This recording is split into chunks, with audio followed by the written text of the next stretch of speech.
eu gostaria de trazer uma reflexão em cima do nascimento de Jesus. Então, por gentileza, Lucas capítulo 2, do verso 1 ao verso de número 20, que diz: Naqueles dias foi publicado um decreto de César Augusto, convocando toda a população do império para recensear-se.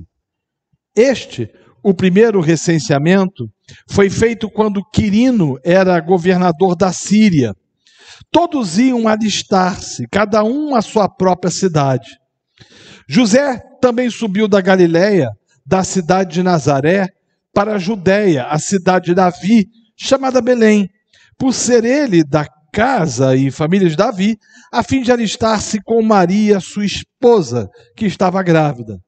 Estando eles ali, aconteceu completarem-se-lhes os dias, e ela deu à luz o seu filho primogênito, enfaixou e deitou numa manjedoura, porque não havia lugar para eles na hospedaria.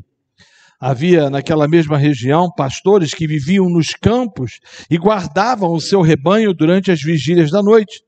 E um anjo do Senhor desceu aonde eles estavam, e a glória do Senhor brilhou ao redor deles e ficaram tomados de grande temor.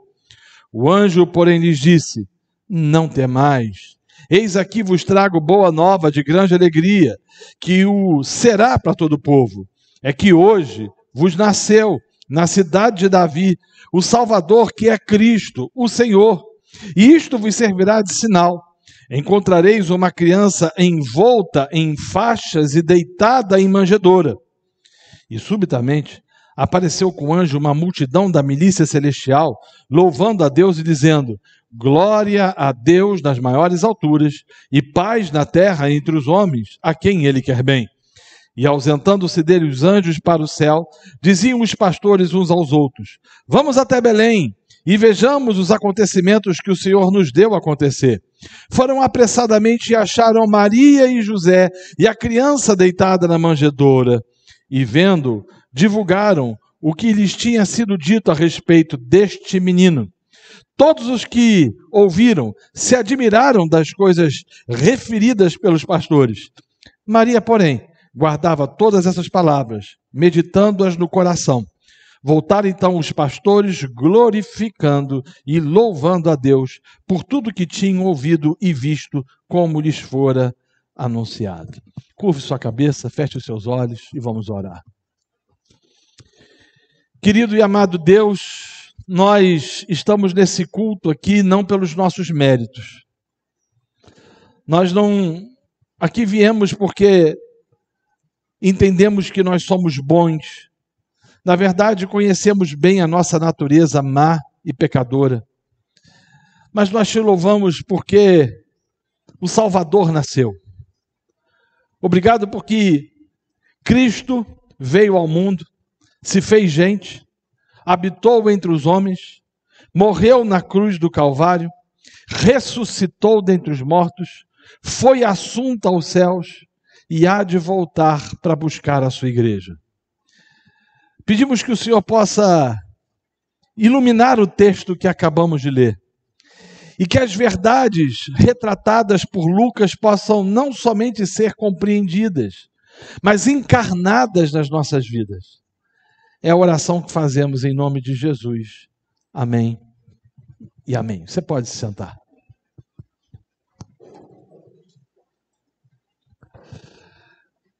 Meus irmãos, essa é uma história que você conhece bem. Ainda que, no decorrer dos anos, das décadas e dos séculos, algumas questões foram inseridas que não coadunam efetivamente com o texto bíblico. Por exemplo, tornou-se comum a ideia de que Maria chegou a Belém na noite do nascimento de Jesus, montada num burrinho. As Escrituras não falam isso. Na verdade, não há menção de que ela tenha chegado, ou que eles tenham chegado a Belém naquela noite em que Jesus nasceu. Somos e fomos tomados por notícias que aparentemente ou parecem ser verdadeiras, mas efetivamente não é. Como, por exemplo, de que Jesus nasceu numa estrebaria ao lado dos animais. O texto bíblico não diz isso. As Escrituras não tratam especificamente. Diz que eles procuraram uma hospedaria. E essa palavra no original pode apontar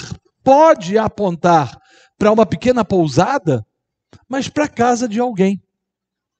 Alguns chegam a acreditar que possivelmente Maria tenha ficado hospedada num lar de um parente distante. Enfim, não há possibilidade, ou nós não temos possibilidade de conjecturar o que de fato aconteceu. Mas o que a gente sabe é que naquela noite, que não era dezembro, e possivelmente era um período de abril ou maio, e aí talvez você esteja a perguntar, mas como é que você sabe disso? Pela própria narração bíblica.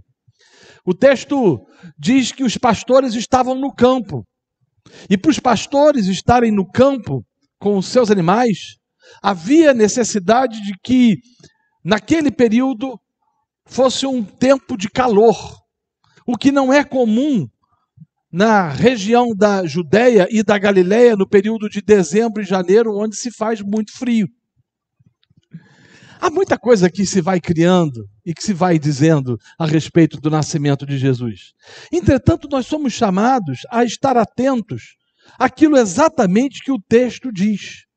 E o texto nos mostra que, devido ao censo estabelecido e determinado pelo imperador, a cidade estava lotada.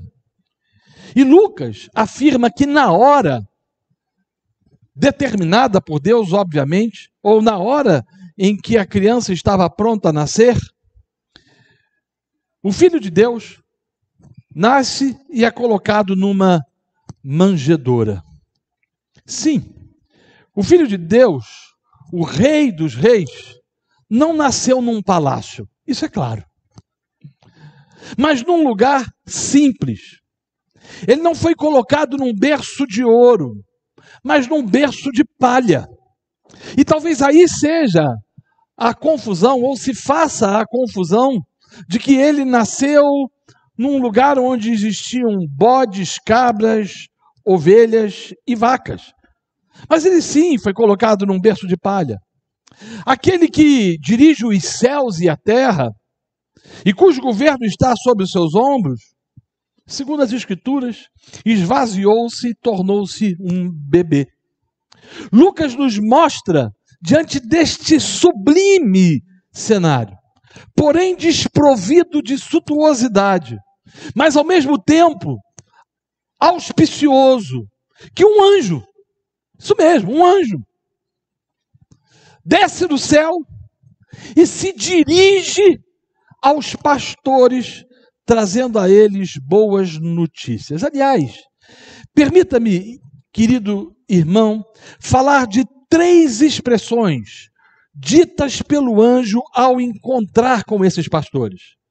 Todavia, antes de fazê-lo, eu queria pontuar e apontar para o fato de que anjos sempre acompanharam o Senhor Jesus em todos os instantes, o que nos mostra de forma absolutamente clara, sim, que ele era o Messias esperado. Se não, vejamos, Lucas capítulo 1, do verso 26 ao verso 31, nos conta que um anjo anunciou a concepção de Maria.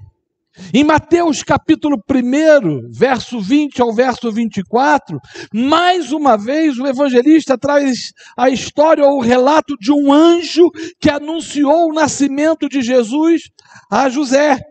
Terceiro lugar, Lucas, nesse próprio texto que nós acabamos de ler, narra a história de um anjo e de uma multidão de milícia, da milícia celestial, que anunciaram o nascimento de Jesus aos pastores. No verso 21, o anjo indica que o menino deveria ser chamado de Jesus, Mateus capítulo 2, do verso 13 ao verso 19, mais uma vez o texto trata de um anjo que orientou a José a fugir e a voltar do Egito por causa do rei Herodes. Capítulo 4 de Mateus, verso 11, o evangelista traz o relato de que anjos serviram a Jesus no momento da sua tentação. No tempo ou no período de maior dor ou sofrimento do Senhor que antecedeu a sua crucificação, no Getsêmani, Mateus capítulo 22, verso 43, vai dizer que um anjo confortou ao Senhor. Na sua ressurreição, verso 28, capítulo 28, verso 2, Mateus também vai dizer que um anjo removeu a pedra do túmulo de Jesus.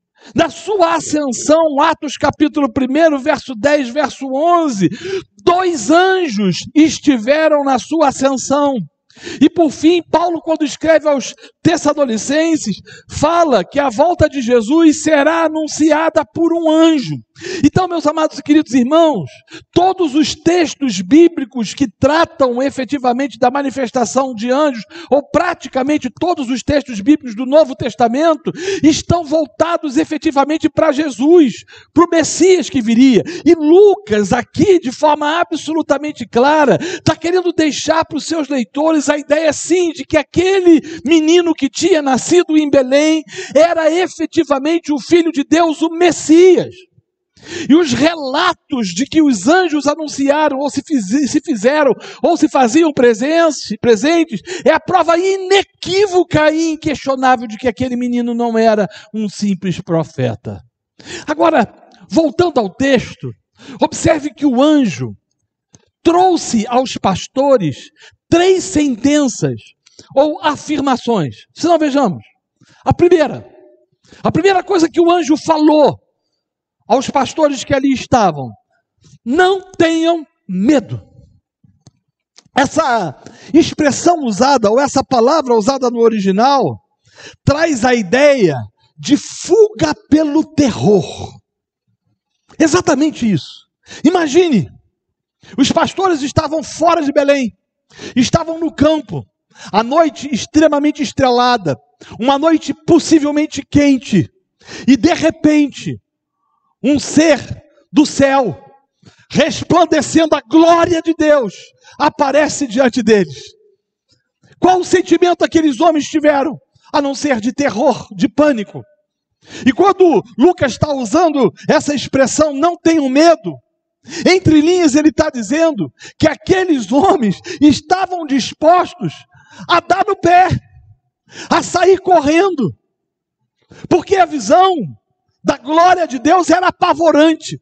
O que põe em xeque muita gente nos dias de hoje que diz por aí que viu anjos. Você já deve ter visto isso, né? Pessoas dizendo: eu vi um anjo, o anjo se mostrou, o anjo falou comigo, o anjo revelou. Eu lembro de um sujeito uma vez que estava no período de jejum, jejuando, ele falou assim: eu vi um anjo com uma bandeja e tinha um pudim de leite condensado. A cabeça das pessoas de criarem factoides em relação a anjos é impressionante. Mas quando você vê anjos se manifestando na Bíblia, eles o fazem com autoridade. Lembra de Gabriel, que chega para Zacarias, e Zacarias: como é que eu sei, eu estou parafraseando o texto, que isso vai acontecer? Eu sou Gabriel que assisto diante do Senhor, e porque você não creu, você vai ficar mudo. As Escrituras nos mostram que anjos trazem a glória de Deus, e aqui, nesse cenário, nessa noite quente, 3 coisas são faladas. A primeira: não tenham medo. Não fujam. Não fiquem apavorados.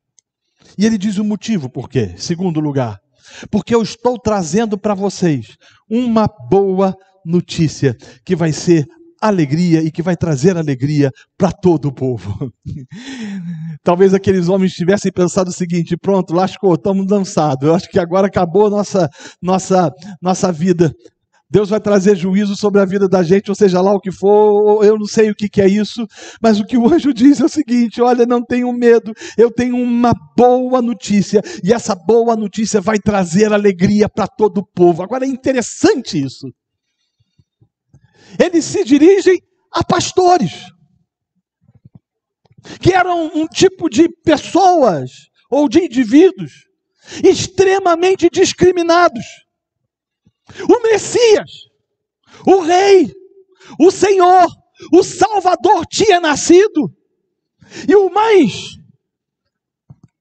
improvável possível seria de que pastores recebessem a notícia, e sim reis.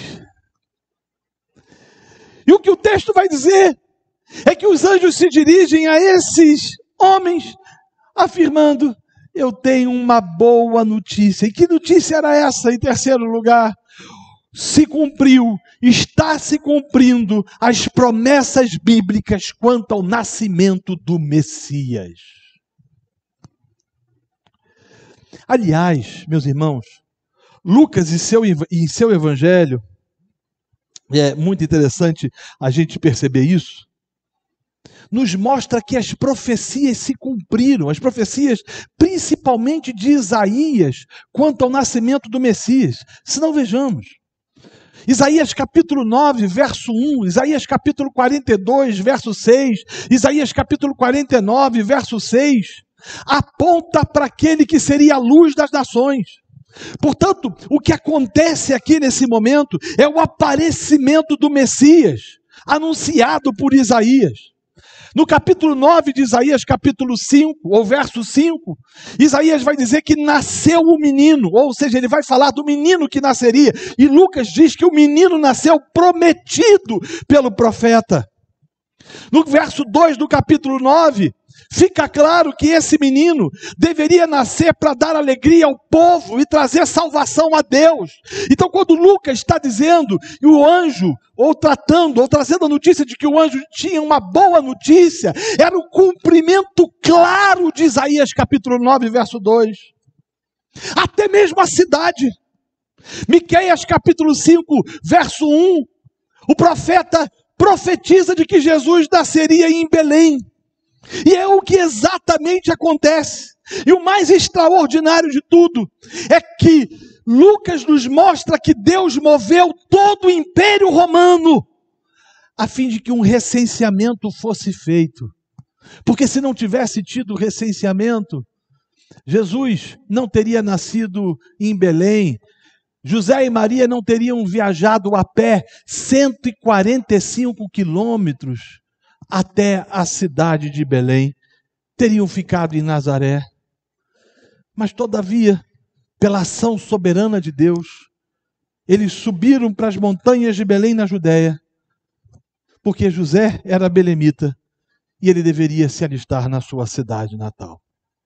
Observe também, meus irmãos, que o texto nos mostra que o anjo usou 3 títulos para identificar quem era Jesus. Ele fala que Jesus era Salvador, nasceu o Salvador, nasceu o Cristo e nasceu o Senhor. E ele usa 3 expressões fortíssimas, com grande implicação para aqueles que viviam naquela época. Por exemplo, quando ele afirma que nasceu o Salvador, ele está usando um termo que era comum ser usado pelos príncipes, pelos reis e até mesmo pelas divindades.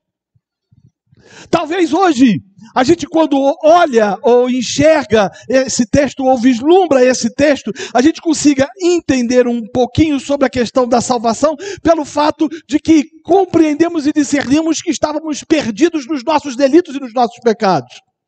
Mas o que o anjo estava querendo dizer, e quando ele usa essa expressão para aqueles pastores, ele estava dizendo em outras palavras de que aquele que tinha nascido e que ele, o anjo, estava anunciando, aos quais as profecias tinham se cumprido ou estavam se cumprindo, era o Salvador.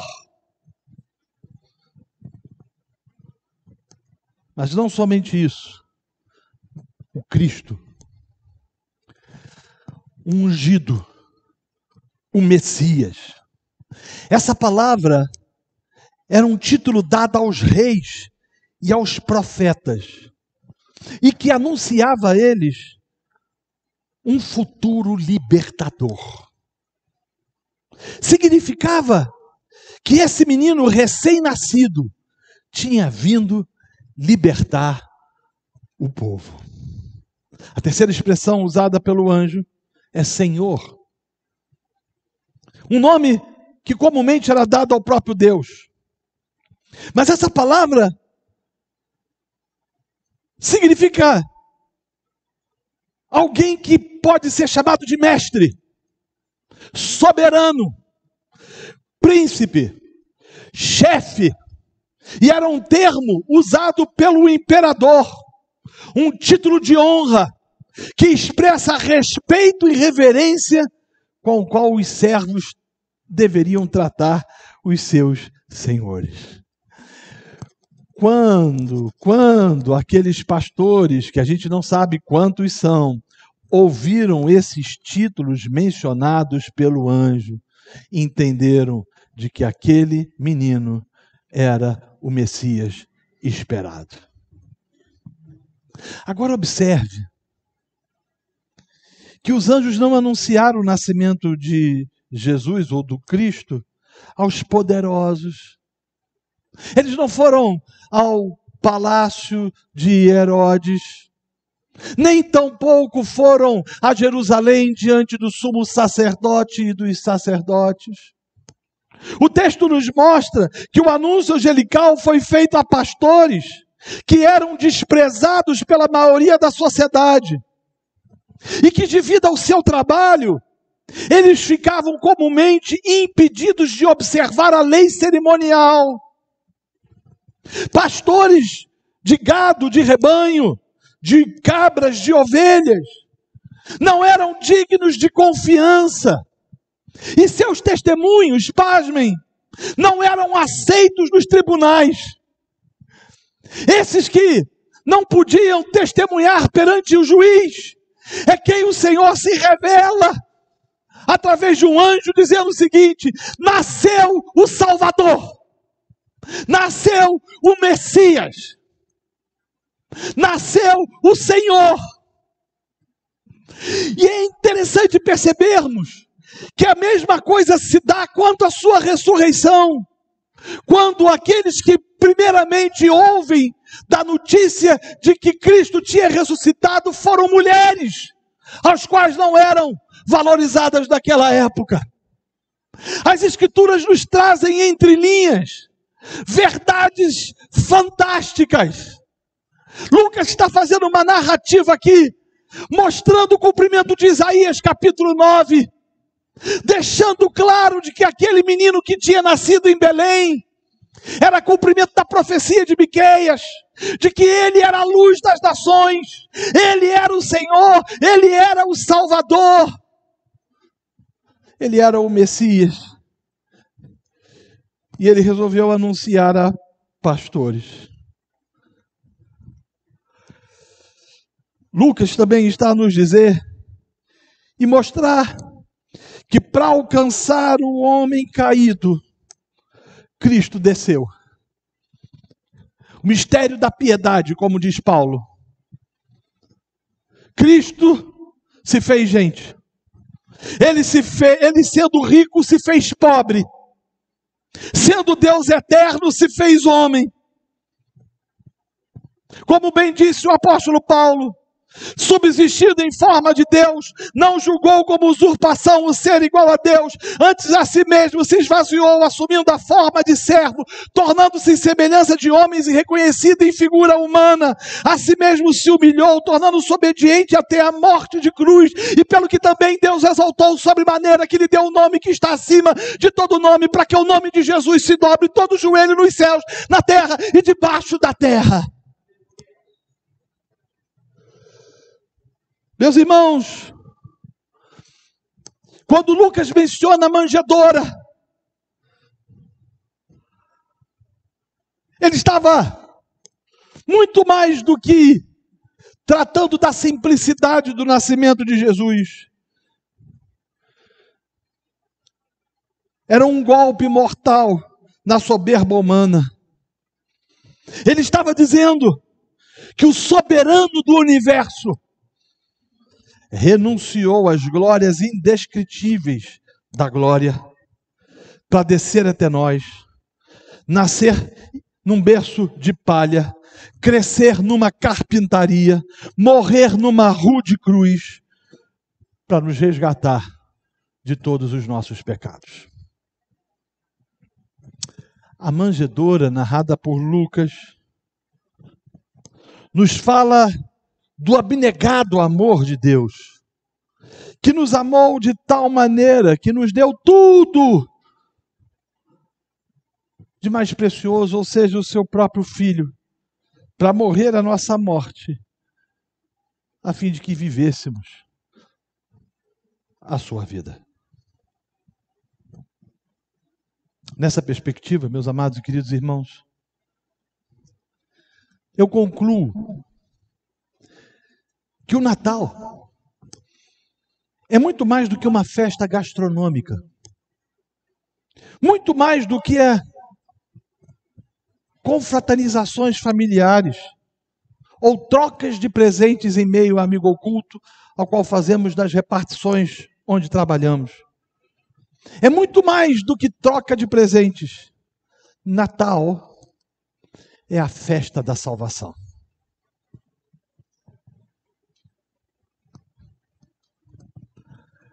É a soberana graça de Deus, estendida aos pecadores. Estávamos mortos nos nossos delitos e nos nossos pecados. As Escrituras dizem que não existe um homem que seja justo sequer, que todos pecaram e que todos estavam destituídos da glória de Deus. Diz que o salário do pecado é a morte. Por mais ético, por mais correto, por mais justo, por mais honesto que seja o homem, ele merecidamente merecia o inferno. Não há nada nos nossos próprios méritos que poderia nos salvar ou nos levar à salvação. Em virtude do pecado de Adão, estávamos condenados.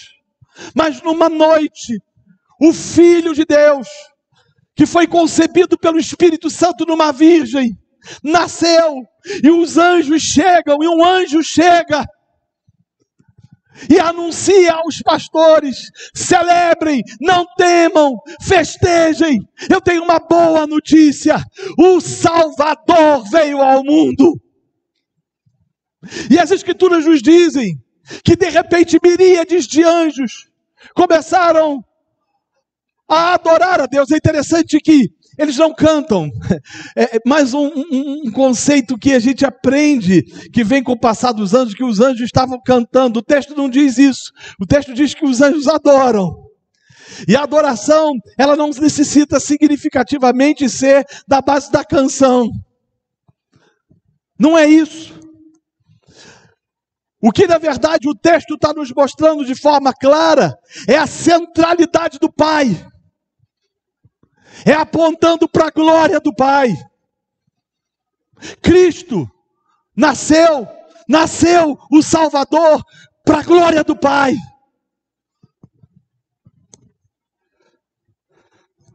Portanto, Natal é salvação, é a festa da salvação, é a soberana graça de Deus estendida aos pecadores. É o céu descendo à terra.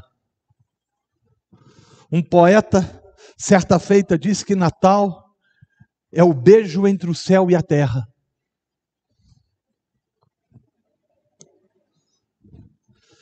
Para nos revelar um Deus amoroso, que poderia nos deixar à mercê da nossa sorte e dos nossos pecados,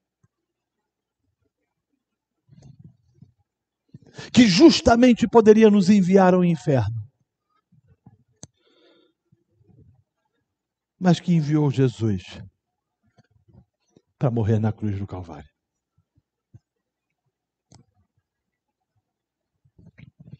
Tim Keller diz o seguinte: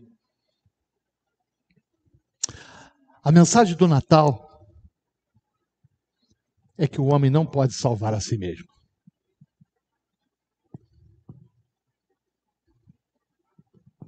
Os pastores ouvem aquele anjo dizendo: nasceu o Salvador.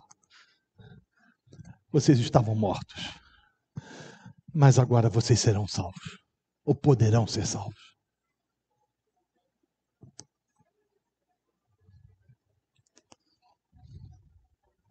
Há alguns anos, foi publicado um curioso cartão de Natal, com os dizeres: e se Jesus não tivesse nascido? Queria que você pensasse nisso.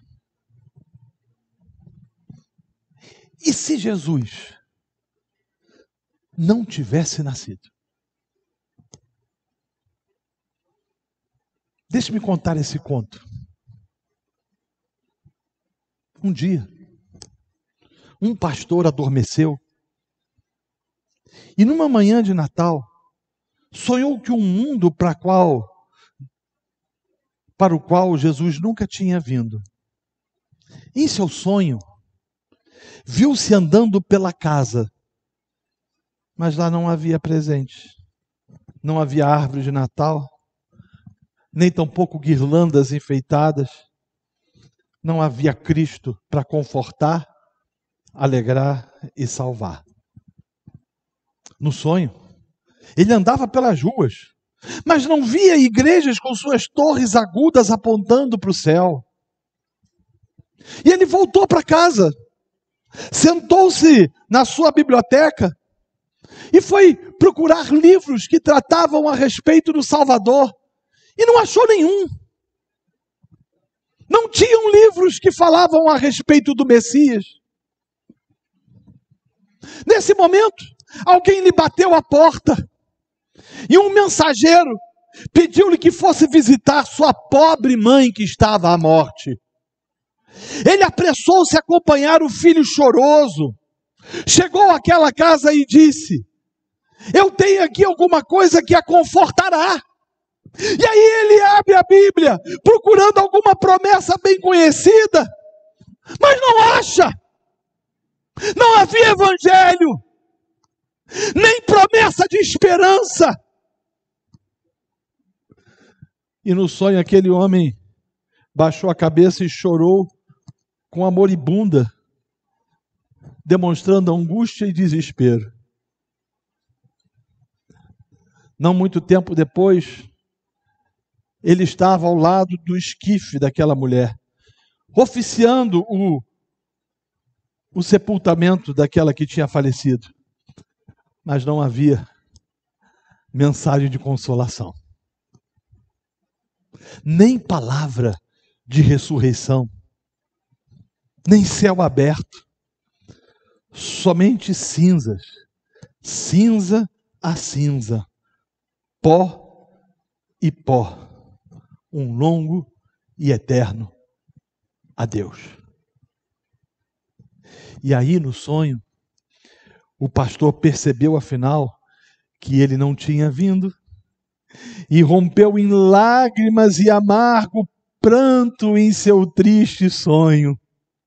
Mas de repente ele acordou, e ao som do acorde, e um grande brado de júbilo saiu-lhe dos lábios ao ouvir em sua igreja ao lado o coro a cantar: ó, vindes fiéis, triunfantes, alegres, sim, vinde a Belém, já movidos de amor, nasceu o vosso rei, o Cristo prometido, ó, vinde, adoremos ao nosso Senhor.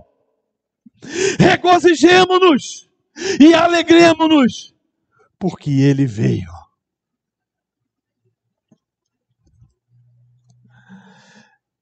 Caro irmão, Cristo é o motivo da nossa festa. Cristo é o motivo da nossa alegria. Cristo é o sentido do Natal. Em tempo de pandemia, onde as pessoas estão sem esperança, essa é uma mensagem oportuna. Olhamos para a mídia e vemos as pessoas desesperadas por uma vacina que lhes permita viver incólume a esse maldito vírus. Gente desesperada, extremamente angustiada, sem ter certeza do amanhã.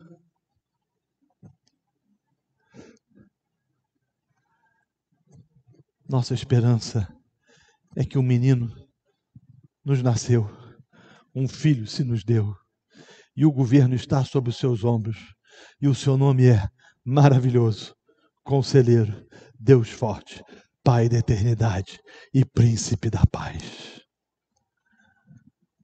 Cristo é o motivo da nossa esperança. Cristo é o sentido do Natal.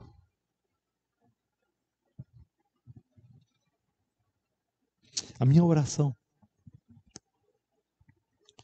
é que nos dias 24 e 25 de dezembro, onde as famílias se encontrarão em suas ceias natalinas, muitos chorosos, em virtude do luto, do desespero e do sofrimento, seus corações sejam iluminados pela palavra do anjo narrada por Lucas. Nasceu o Salvador. Nossa esperança não está nessa vida. Nossa esperança não está numa vacina. Nossa esperança não está num governante que há de nos trazer dias melhores, nem tampouco no Estado. Nossa esperança está naquele que veio ao mundo, nasceu da Virgem, cresceu, andou entre os homens, curou enfermos, ressuscitou mortos, foi crucificado e ao terceiro dia ressuscitou dentre os mortos. Graças a Deus, o sonho desse pastor que eu acabei de narrar não é verdadeiro. O nosso Senhor vive, reina e vai voltar. E Ele é a razão da nossa esperança. Portanto, nasceu o Salvador, o Messias, nasceu o Senhor. Vinde, adoremos, regozijemos, porque Ele é a nossa esperança. Vamos colocar de pé e vamos orar.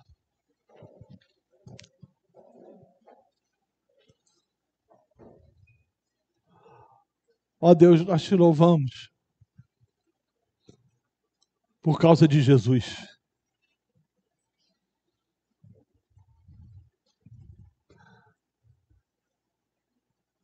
Não éramos merecedores de um Salvador. Pecadores, homens e mulheres maus,